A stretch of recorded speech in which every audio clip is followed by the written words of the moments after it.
શું કે બચ્ચા પાર્ટી મજામાં? હું પ્રિન્સ કાચરિયા એજ્યુકીની અંદર તમારું હાર્દિક સ્વાગત કરું છું બાળકો. તમને બધાને ખબર છે કે ધોરણ 9 અને ધોરણ 10 ની માટે અથર્વ બેચ અને અગત્ય બેચની શુભ શરૂઆત થઈ ચૂકેલી છે. શું હજી તમે વિડીયોઝ નથી જોયા, પ્લેલિસ્ટ નથી જોઈ તો ખાસ વિનંતી છે કે જોઈ લેજો, કારણ કે ડેઈલી વિડીયો અપલોડ થાય છે. બીજી તમને બહુ બધી ઇન્ફોર્મેશન જેમ કે વિષય અને ટોપિક પ્રમાણે અપલોડેડ વિડીયો મળે છે, પ્લેલિસ્ટ છે, ટોપિકની સમજૂતીની પીડીએફ પણ આપવામાં આવે છે, તમને મટીરિયલ પ્રોવાઈડ કરવામાં આવે છે. આ ઉપરાંત લાઈવ વિડીયો દ્વારા તમને સમજૂતી પણ આપવામાં આવે છે. જૂના પ્રશ્નપત્ર અને અન્ય પ્રશ્નપત્ર એને પણ આપણે સોલ્વ કરીશું. એક્ઝામના કેટલાક મુખ્ય મુદ્દાઓની પછી ચર્ચા પણ કરવાની છે. આ ઉપરાંત બીજી ઘણી બધી ઇન્ફોર્મેશન તમને અહીંયા મળે છે. મુખ્ય 4 વિષય છે. આ ચાર વિષય ખૂબ જ અગત્યના છે. તમને ખબર છે તમારા આગળના ફ્યુચર માટે જેની સંપૂર્ણ માહિતી તમને એજ્યુકી પરથી મળે છે. તો પ્લીઝ જો તમે શેર નથી કરેલી તો પહેલા શેર કરો, તમારા મિત્રોને વધુ શેર કરો. આપણે હવે આપણા લેક્ચરની શરૂઆત કરીએ. ચાલો, શું છે આજનો સવાલ સાહેબ? આજનો સવાલ છે ટૂંકનોંધ લખો ક્ષારણ. શું છે? ટૂંકનોંધ લખો ક્ષારણ. તમને બેકગ્રાઉન્ડની અંદર એક ઇમેજ દેખાય છે એકદમ ઝાંખી તમને એક ઇમેજ દેખાતી હશે. શાંતિથી નિરીક્ષણ કરો, હું તમને થોડી ક્લિયર કરું. જુઓ, તમને એક ઇમેજ દેખાય છે. ઇમેજની અંદર તમને ફોર વ્હીલ દેખાય છે, એક કાર છે જેની ઉપર કાંટ લાગી ગયો છે. તો ચિત્ર જોઈને તમને થોડો ઘણો અંદાજ આવી ગયો છે કે સર ક્ષારણ કોને કહેવાય. ચોમાસાની સિઝન છે, તમને તમારા ઘરની આજુબાજુ જે ગ્રીલ હોય, બરાબર છે, લોખંડમાંથી બનેલી, અથવા તમારા ઘરના જે આગળિયા છે, બરાબર છે, એ બધી જ વસ્તુની ઉપર તમને ભૂખરા કલરનો એક પાવડર જેવો પદાર્થ જોવા મળશે. એ જે ભૂખરા કલરનો પદાર્થ છે ને એને આપણે કાંટના નામે ઓળખીએ છીએ. કોના નામે ઓળખીએ છીએ? કાંટના નામે. એને જ તમે ક્ષારણ કહી શકો છો. આપણે જોઈએ ક્ષારણ શું છે ડીપમાં. ચાલો, અહીંયા ધ્યાન. એસિડ અને ભેજની હાજરીમાં, કોની? એસિડ અને ભેજની હાજરીમાં ધાતુને કાંટ લાગે છે. આ કાંટ લાગવાની ક્રિયાને ક્ષારણ કહે છે. મેં તમને કીધું ને, એસિડ અથવા તો ભેજ. અને તમને ખબર છે ચોમાસાની સિઝન હોય તો ચોમાસાની સિઝનમાં ભેજવાળું વાતાવરણ હોય. જેટલો વધારે ભેજ હોય તેટલો જ વધારે કાંટ લાગવાની સંભાવના રહે. બરાબર છે? એક્ઝામ્પલ જોઈએ. ચાલો, શું કહે છે? લોખંડને કાંટ લાગવો. આ મોસ્ટ ફેમસ એક્ઝામ્પલ છે, તમને બધાને ખબર છે. ચાંદી પર લાગતું કાળા રંગનું સ્તર. ચાંદી હોય, ખાસ કરીને સ્ત્રીઓ, જે છોકરીઓ જુએ છે એના મમ્મીઓ અથવા તો છોકરીઓ જ્યારે ચાંદીના ઘરેણા પહેરો તો તમને એક અનુભવ હશે. 2 થી 3 દિવસ પછી ચાંદીના ઘરેણા કાળા પડી જાય. છોકરાઓ લક્કી પહેરતા હોય હાથમાં, તો લક્કી પહેરો ને તો 4-5 દિવસ કે 3-4 દિવસ પછી લક્કી થોડીક કાળી પડવા લાગે. એનું કારણ શું છે? વાતાવરણમાં રહેલા ભેજને કારણે એની ઉપર ક્ષારણ જામી જાય છે, એની ઉપર કાંટ લાગે છે. સમજ પડે છે? અને તાંબા ઉપર, કોની ઉપર? તાંબા અને પિત્તળના વાસણો ઉપર લીલા રંગનો ક્ષાર બાજી જાય છે. કેવા રંગનો? લીલા રંગનો. વગેરે ક્ષારણના શું છે? ઉદાહરણો છે. હવે આગળ વધીએ. ક્ષારણને કારણે લોખંડના ઉપરના સ્તર પર લાલાશ પડતા કથ્થઈ રંગનો પાવડર જમા થાય છે, જેને લોખંડનું કટાવ અથવા તો ક્ષારણ કહેવામાં આવે છે. આપણે પેલી ફોર વ્હીલ જોઈ આગળ, એમાં જ મેં તમને કીધું કે જે તમને કથ્થાઈ રંગનો પાવડર જેવો પદાર્થ દેખાય છે એને આપણે કાંટના નામે ઓળખીએ છીએ. કયા નામે ઓળખીએ છીએ? કાંટના નામે ઓળખીએ છીએ. ટૂંકમાં, શોર્ટમાં, જ્યારે ધાતુ પર તેની આસપાસના પદાર્થો જેવા કે ભેજ, એસિડ વગેરેનો હુમલો થાય ત્યારે તેનું ક્ષયન થાય છે.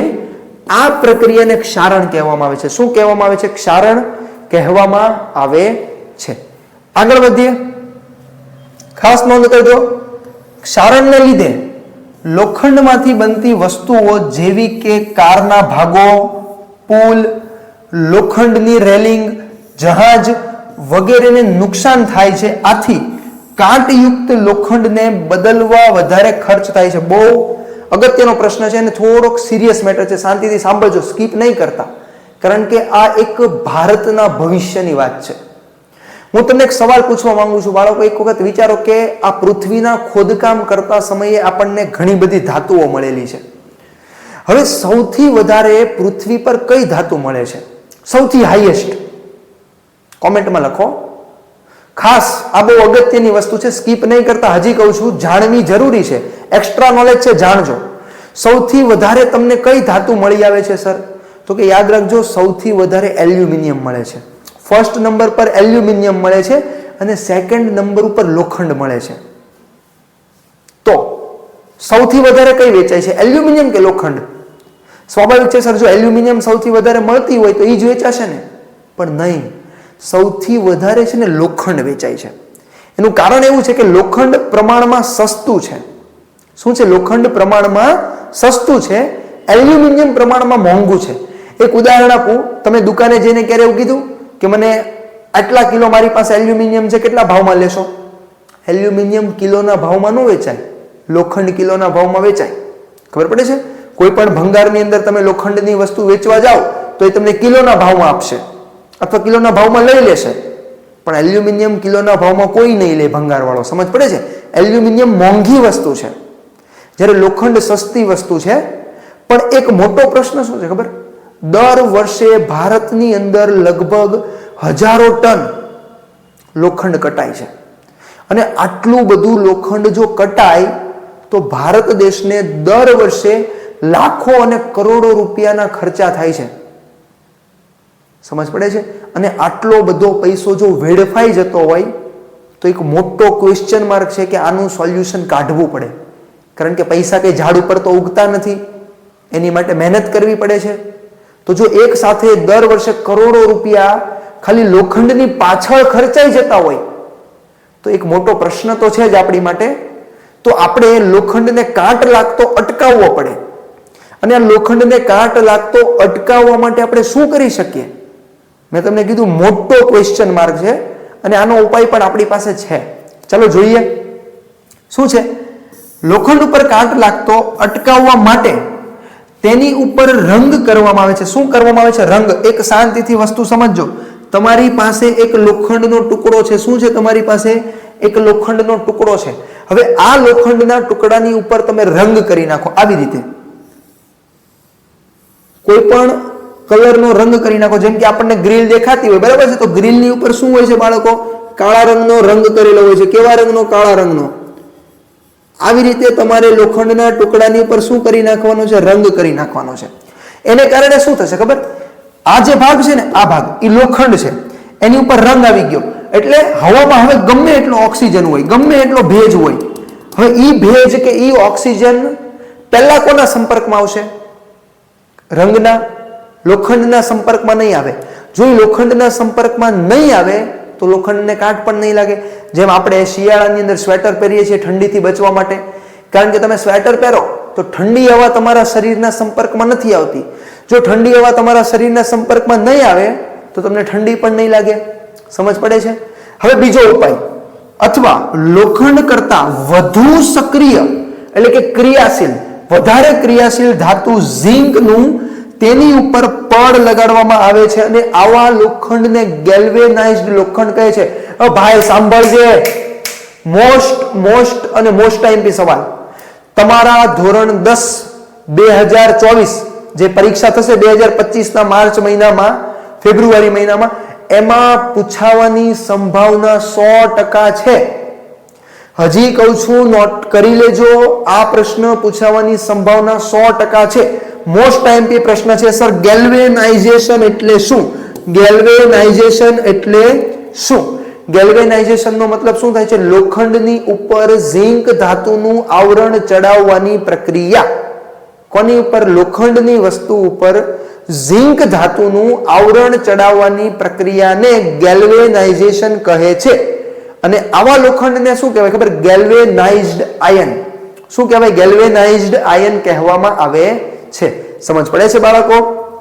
આપણે આગળ વધીએ. ઓહો, ઓટોમેટિક આવી ગયું. કેટલી મસ્ત મજાની છે જેવો સિસ્ટમ. વાહ. ચાલો, ખોરાપણું શું છે? મને નહોતી ખબર, આવી ગયું. તને પહેલા ખબર પડી ગઈ છે ને? આ સિસ્ટમ છે. તું જો ખાલી ટેકનોલોજી ક્યાં પહોંચી ગઈ. ખોરાપણું. ભાઈ ઈ આમ જ રાખીને બેઠી છે, એને નથી જોવાનું. સવાલને જો શું છે ખોરાપણું? સર, ખોરાપણું એટલે શું? તો શાંતિથી જોજે ભાઈ. તેલી અથવા તો ચરબીજન્ય ખોરાકને ખુલ્લી હવામાં રાખતા તેનું ઓક્સિડેશન થવાથી તે ખોરો પડી જાય છે. કેવું?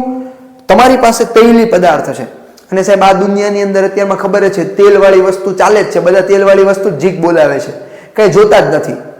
ખાસ કરીને પેકેટ્સ, આવા પેકેટ્સ આવે છે ને, આવા પેકેટ્સ કોઈ કંપનીની સાથે કોઈ અમને લાગતું ઓળખતું નથી, પણ મેન વસ્તુ શું છે? તૈલી પદાર્થ. તો આ બેટા જે તૈલી પદાર્થ છે એ તૈલી પદાર્થ અથવા તો ચરબીજન્ય ખોરાકને જો ખુલ્લી હવામાં, ક્યાં ખુલ્લી હવામાં રાખવામાં આવે તો એનું શું થાય? ઓક્સિડેશન થાય. અને ઓક્સિડેશન થાય તો એ પદાર્થ ખોરો પડે. યાદ કરો ઓક્સિડેશન. યાદ છે ને ઓક્સિડેશન? ઓક્સિડેશન એટલે ઓક્સિજન મેળવે. શું ઓક્સિડેશન એટલે? ઓક્સિજન મેળવે. તો શું થશે? તમારી પાસે કોઈ તેલવાળો પદાર્થ છે, એને જો હું હવામાં ખુલ્લો રાખું તો એની આજુબાજુ શું હશે? ઓક્સિજન. તો એ વાતાવરણમાં રહેલો ઓક્સિજન પોતે લઈ લે. એને ઓક્સિજન લઈ લીધો એટલે એનું ઓક્સિડેશન થઈ ગયું, અને ઓક્સિડેશન થશે એટલે એ પદાર્થ ખોરો પડી જશે, એનો રંગ બદલાઈ જાય, એની ગંધ બદલાઈ જાય. સમજ પડે છે? જો તમને કહે છે આગળ, જેને લીધે તેનો સ્વાદ પણ બદલાઈ જાય છે અને તેની ગંધ પણ બદલાઈ જાય છે. આ ક્રિયાને ખોરાપણું કહેવામાં આવે છે. સામાન્ય રીતે તૈલી અને ચરબીયુક્ત ખોરાકમાં થતું ખોરાપણું અટકાવવા માટે તેમાં ઓક્સિડેશન પ્રક્રિયાનો પ્રતિકાર કરે તેવા પદાર્થો ઉમેરવા પડે. વિચારો તમે કે સર મારે ખોરાપણું અટકાવવું છે, તો થાય કેવી રીતના એ જાણવું પડે. પહેલા થાય છે કેવી રીતના? ઓક્સિડેશન થાય એટલે પદાર્થ ખોરો થાય. તો સિમ્પલ છે સર, ઓક્સિડેશન નહીં કરવાનું. જો એ પદાર્થનું ઓક્સિડેશન જ ન થાય તો પદાર્થ ખોરો જ નહીં થાય. હવે મારે ઓક્સિડેશનને રોકવું હોય તો શું કરવું પડે? સિમ્પલ, ઓક્સિડેશનનો વિરોધ કરે એવો પદાર્થ નાખો. એક્ઝામ્પલ તરીકે તમને તાવ આવે છે તો એનો મતલબ શું કે તમારા બોડીની અંદર બેક્ટેરિયા ગયા. હવે એ બેક્ટેરિયાને તમારે નાશ કરવો છે, બેક્ટેરિયાને તમારે શરીરની અંદર વિઘટિત કરી નાખવા છે. તો બહારથી તમે દવા લેશો. હવે એ દવા બોડીની અંદર જશે, એન્ટીબોડી બનાવશે અને અંદર રહેલા બેક્ટેરિયાને ડિસ્કાઉન્ટ કરીને ઉડાડી દેશે. એટલે અંદર જે બેક્ટેરિયા હતા ને એ બેક્ટેરિયાને તમે મારી નાખ્યા. કેવી રીતના? બહારથી ને એક એવો પદાર્થ નાખ્યો કે જે એ અંદર રહેલા બેક્ટેરિયાને મારી નાખે. તો એવી જ રીતના તમારે કોઈ એવો પદાર્થ ઉમેરવાનો છે કે જે ઓક્સિડેશન ન થવા દે. અને એવા પદાર્થને શું કહેવાય ખબર? એન્ટીઓક્સિડન્ટ. શું કહેવાય? એન્ટીઓક્સિડન્ટ. જો કહે છે એન્ટીઓક્સિડન્ટ પદાર્થો કહેવામાં આવે છે. તદુપરાંત ખોરાકને હવાચુસ્ત બંધ પાત્રમાં રાખવાથી તેનું ઓક્સિડેશન ધીમું થઈ જાય છે અને ખોરાપણું પણ અટકે છે. પણ એક પ્રશ્ન છે સર મારા મનમાં, એવો એક એન્ટીઓક્સિડન્ટ પદાર્થ જણાવો. એક માર્કના એમસીક્યુમાં પૂછાય છે બોર્ડમાં. એવો એક એન્ટીઓક્સિડન્ટ પદાર્થ જણાવો કે જે ખાસ કરીને પેકેટ્સ, આજે તમને પેકેટ્સ દેખાય છે ને, આ પેકેટ્સની અંદર ભરેલા હોય. તો ખાસ નોંધ કરી લેજો, એવા પદાર્થનું નામ શું છે બાળકો? નિયોન વાયુ છે. શું છે? નિયોન વાયુ. પહેલો લેક્ચર, ધોરણ 10 નો પહેલો લેક્ચર યાદ કરો. મેં તમને એક ચાવી આપેલી હતી. હા હીલી બે બોકાના ઓફ ની એટલે નિયોન. 10મા નંબરનું તત્વ છે. સંપૂર્ણ નિષ્ક્રિય છે. કેવું છે? નિષ્ક્રિય. નિષ્ક્રિયનો મતલબ કે ગમે એવી પરિસ્થિતિમાં કોઈની સાથે પ્રક્રિયા જ નહીં કરે, એને મોહમાયામાં ઇન્ટરેસ્ટ જ નથી, એ કોઈની સાથે પ્રક્રિયા કરશે નહીં, એટલે એને નિષ્ક્રિય કીધો છે. તો તમે એવો પદાર્થ નાખો, એવો વાયુ ભરો કે જે કોઈની સાથે પ્રક્રિયા નહીં કરે, તો સ્વાભાવિક છે ઓક્સિજન ગમે એટલો મળે, પ્રક્રિયા કરવાનો નથી. જો એ ઓક્સિજનની સાથે પ્રક્રિયા ન કરે તો એની અંદર રક્ષાયેલો આપણો તેલવાળો ખોરાક સુરક્ષિત રહેશે. સમજ પડે છે બાળકો? આગળ લગભગ આપણે અહીંયા આપણા ચેપ્ટર નંબર 1 અધ્યાય નંબર 1 ને ધોરણ 10 ના સંપૂર્ણ ફિનિશ કરી દીધો છે. હવે આપણે એક ખૂબ જ સુંદર મજાના ચેપ્ટરની સાથે મળશું બાળકો. તો થેન્ક યુ વેરી મચ. તમારે આ બધા જ વિડીયો અહીંયા રહેવાના છે, ચિંતા નથી કરવાની. બોર્ડની એક્ઝામમાં તમને મળશે રિવિઝન કરવા માટે દરેક વિડીયો, બરાબર છે? નેક્સ્ટ લેક્ચરની અંદર ફરી વખત મળીએ. ત્યાં સુધી થેન્ક યુ વેરી મચ.